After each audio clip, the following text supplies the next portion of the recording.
can't wait so we can break apart the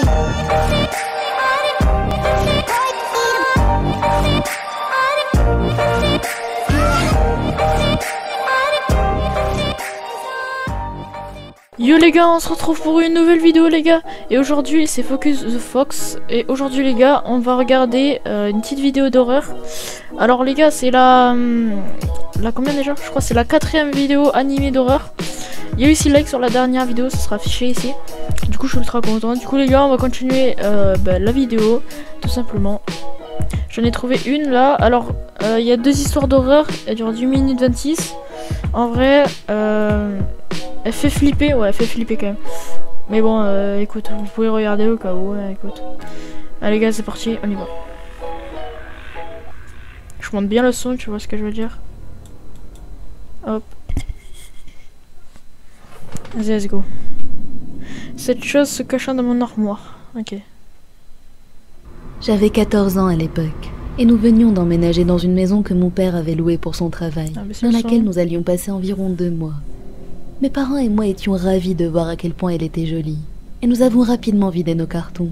Nous avons passé la journée entière à nous installer et à nous habituer un peu à la maison. À 21 h, je suis allée dans ma chambre pour me coucher, car j'étais exténuée par tout cet emménagement. Ma chambre avait un lit, un miroir, mon ordinateur et une armoire. J'ai éteint les lumières et je me suis mise au lit. Au milieu de la nuit, j'ai entendu un bruit étrange. Il venait de mon armoire légèrement ouverte. Je n'ai pas bougé, j'ai juste entrouvert mes yeux. Et ce que j'ai vu m'a instantanément glacé tout le corps. Depuis la légère ouverture, je pouvais voir un œil, ouvert plus largement que n'importe quel œil puisse s'ouvrir. Oula, ça commence bien les gars. J'étais terrifiée, et j'ai sauté hors du lit en laissant échapper un hurlement de peur. Hey. J'ai couru vers mes parents, qui étaient assis dans le salon. Je leur ai raconté ce qui s'est passé et ce que j'avais vu. Et ma mère m'a prise dans ses bras pendant que mon père courait dans ma chambre pour regarder dans l'armoire. Il l'a précipitamment ouverte, mais il n'y avait rien du tout à l'intérieur, à part quelques vêtements. Il est revenu me voir en me disant que ce n'était qu'un cauchemar, et ils m'ont accompagné au lit. Mes battements de cœur sont revenus à la normale, et mes parents m'ont souhaité une bonne nuit en quittant la pièce. Avant de partir, ma mère m'a dit qu'elle laisserait la porte légèrement ouverte, pour laisser entrer de la lumière qui m'aidera à dormir. Mais après ce que j'avais vu, je ne pouvais pas fermer les yeux. J'étais bien trop effrayée pour ça. Était-ce vraiment mon imagination? Mon père avait vérifié l'armoire et je savais qu'il n'y avait rien. Mais je n'étais pas tranquille. J'ai essayé de m'endormir, mais avant de pouvoir le faire, j'ai installé mon téléphone en face de l'armoire désormais fermée, pour filmer toute la nuit. Je me suis dit que c'était comme un 3e œil surveillant l'armoire pendant que je dormais. Le matin est venu, et j'avais bien dormi malgré ce qui s'était passé. J'ai remarqué que mon téléphone était toujours en train de filmer, et j'ai arrêté l'enregistrement. Longtemps le téléphone, hein. Après avoir pris une douche et m'être brossé les dents, je suis allée prendre mon petit déjeuner avec mes parents. Nous sommes ensuite allés au salon, où mon père s'est mis à regarder la télé, et ma mère a pris un magazine. Je m'ennuyais, j'ai donc décidé de regarder la vidéo de la veille. Je l'ai lancée et je l'ai accélérée. J'avais mon casque sur les oreilles. Après 3 heures de silence total, il y a eu des coups. En les entendant, j'ai immédiatement ralenti la vidéo pour la remettre à la vitesse normale. Il y a eu d'autres coups, et après ça, la porte de l'armoire a commencé à s'ouvrir, lentement. J'ai senti le choc me paralyser en regardant une main se poser sur l'ouverture de la porte, pour l'ouvrir complètement. De l'armoire est sorti ce qui ressemblait à une nonne. Son visage était entièrement couvert par un voile. J'étais trempée d'une sueur glacée en la regardant approcher de mon lit. Puis elle a levé son voile, révélant un visage étonnamment elle a une beau. bonne tête les gars. Elle souriait, observant son elle a une bonne tête, Son sourire était plutôt chaleureux, et il s'était tiré jusqu'à révéler ses dents blanches parfaitement alignées. Puis, son sourire s'est élargi encore et encore et encore. Mes yeux étaient si exorbités qu'ils ont failli sortir de leur orbite, alors que je regardais son expression passer de chaleureuse à démoniaque et horrifiante. Sa peau couleur chaude et de... devenue aussi blanche qu'un cadavre. Est-ce qu'elle allait me faire du mal? Puis je me suis souvenu que c'était hier, et que j'allais très bien. J'ai reporté mon attention sur la vidéo, et j'ai entendu les bruits de pas de quelqu'un approchant de ma chambre. La nonne a regardé vers la porte, puis est retournée dans l'armoire en la fermant derrière elle. Ce quelqu'un devait être l'un de mes parents venant voir si j'allais bien, et c'est ce qui m'a sauvée. Après avoir montré la vidéo à mes parents, ils ont été complètement horrifiés par la chose. Et le jour même, nous avons quitté cette maison et prévenu son propriétaire, qui n'y a pas cru, même après avoir vu la vidéo. Il pensait que c'était moi qui l'avais faite pour leur faire une blague. C'est un trou du cul, ça se voit, non? Cela fait 1 an maintenant. 1 an à faire des cauchemars chaque nuit. J'ai vécu un cauchemar à cause d'un bar.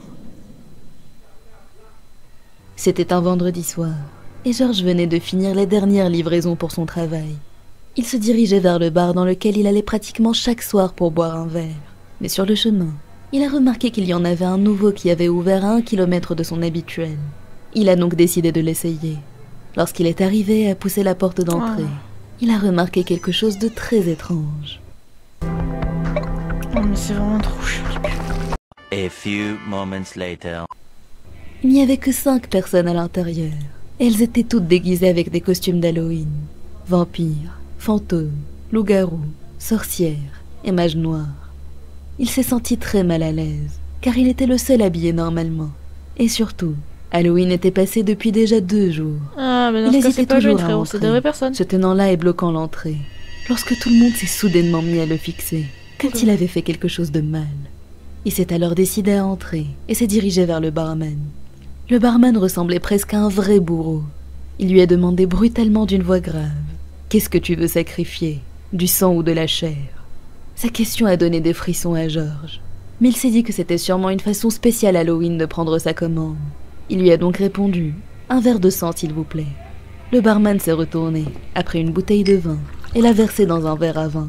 Puis il a ouvert un placard et on a sorti un collier en forme de pentagramme qu'il a trempé 3 fois dans sa boisson en amenant quelque chose d'inaudible. À sa grande surprise, le vin est devenu... Oh mais putain, mais les gars, ce signe c'est le signe satanique. La croix du diable. d'un noir d'encre. Et le barman lui a tendu en lui disant de le boire d'une traite. George s'est dit que ça faisait sûrement partie du thème et a décidé de jouer le jeu jusqu'au bout. Mais il a donc pris le verre. Mais t'es un trou du cul. C'était plutôt fort. Ouais, et sa vue a lentement commencé à devenir floue.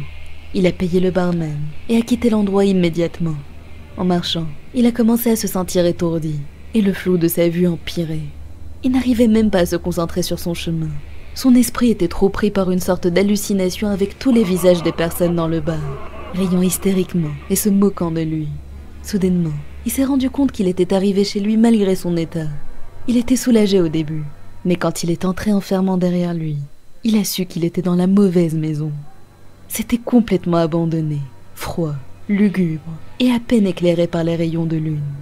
Il a essayé de sortir, mais la porte était complètement verrouillée. Au moment où il s'apprêtait à défoncer la porte, il a entendu le plafond en bois craquer, comme si quelqu'un était là-haut en train de marcher lentement, pas par pas. George était effrayé, car il n'avait aucune arme pour se défendre. Il a essayé d'appeler les secours, mais il n'avait plus du tout de réseau. Sa seule option était d'aller à l'étage pour essayer de trouver une issue. Il a prudemment monté les marches jusqu'à atteindre le palier. C'est un fou, lui. C'était un cul-de-sac. Mais à droite, il a vu un couloir avec 3 portes de chaque côté. Il les a ouvertes une à une, mais les pièces étaient complètement vides et plongées dans le noir. Il n'y avait aucune issue. Il ne lui restait plus qu'une porte, et lorsqu'il l'a ouverte, il a vu un pentagramme dessiné sur le sol avec 5 bougies autour, placées à chaque branche de l'étoile. Ça lui a immédiatement rappelé le barman avec le collier portant le même symbole. Il y avait une silhouette flottant à la verticale juste au-dessus du pentagramme. Mais la lumière des bougies n'était pas suffisante pour qu'il puisse voir ce que c'était exactement. De surprise, il a laissé échapper son téléphone, qui est tombé sur le vieux sol en bois en faisant un gros bruit. La silhouette s'est lentement mise à avancer dans sa direction. George a rapidement reculé et a frappé sa tête contre le mur derrière lui. Cette silhouette, il ne pourra jamais l'oublier. Son corps était complètement paralysé lorsqu'il a soudainement réalisé que la chose n'était autre que le barman. Il était toujours déguisé en bourreau et faisait face au corps impuissant de George. Comme si ce n'était pas déjà assez, les portes des pièces vides ont commencé à s'ouvrir d'elles-mêmes, une à une, et les 5 personnes qu'il avait vues au bar en sont sorties. Elles riaient de manière tellement terrifiante qu'il s'est évanoui. Il n'y a plus que le silence. C'est tous des malades. Lorsqu'il s'est réveillé, il a réalisé qu'il était à l'hôpital. Il a demandé à une des infirmières ce qui s'était passé. Elle lui a dit qu'un groupe d'adolescents l'avait vu sortir de la forêt et marcher vers la maison abandonnée. Ils avaient essayé de l'appeler, mais George n'avait pas réagi. Il ne les avait même pas regardés. Puis le groupe l'a vu entrer dans la maison Et quand ils ont essayé d'ouvrir la porte, elle était verrouillée. Ils ont donc appelé les secours, pensant qu'il était piégé dans cette maison. 30 minutes plus tard, la police est arrivée et ils ont forcé la porte pour trouver George inconscient sur le sol. Ils l'ont tout de suite emmené à l'hôpital et étaient toujours en train d'enquêter sur ce qui s'était passé dans cette bâtisse abandonnée. Lorsque la police est venue lui poser des questions, il leur a raconté toute l'histoire, mais ils n'ont pas eu l'air de le croire. L'un d'eux avait même éclaté de rire, pensant qu'il avait tout inventé. Après ça, il est rentré chez lui et il est directement allé se coucher. Le lendemain matin, il s'est précipité aux toilettes parce qu'il avait violemment envie de vomir. Et à la fin, il a remarqué que son vomi était noir. Pour penser à autre chose, il a décidé de prendre une douche froide. Et pendant qu'il se lavait, il a senti une douleur aiguë dans son dos. Il a essayé de changer la température de l'eau en la passant au chaud, mais la douleur n'a fait qu'empirer. Il est sorti de la douche pour se regarder dans le miroir, parvenant difficilement à regarder son dos. Et là, le choc. Il avait le même pentagramme satanique gravé profondément sur son dos, palpitant et à vif. Depuis ce jour-là, il n'a plus jamais...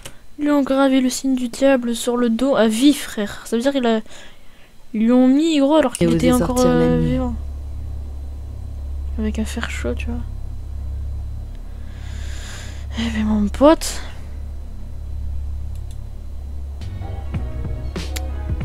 Eh ben les gars, c'est la fin de l'histoire. Enfin, la fin des deux histoires. J'espère les gars que ça vous aura plu. N'oubliez pas les gars, likez la vidéo. Ah, alors là les gars, 7 likes. Ça fait beaucoup, tu vois, pour moi ça fait beaucoup. 7 likes les gars, je continue la série.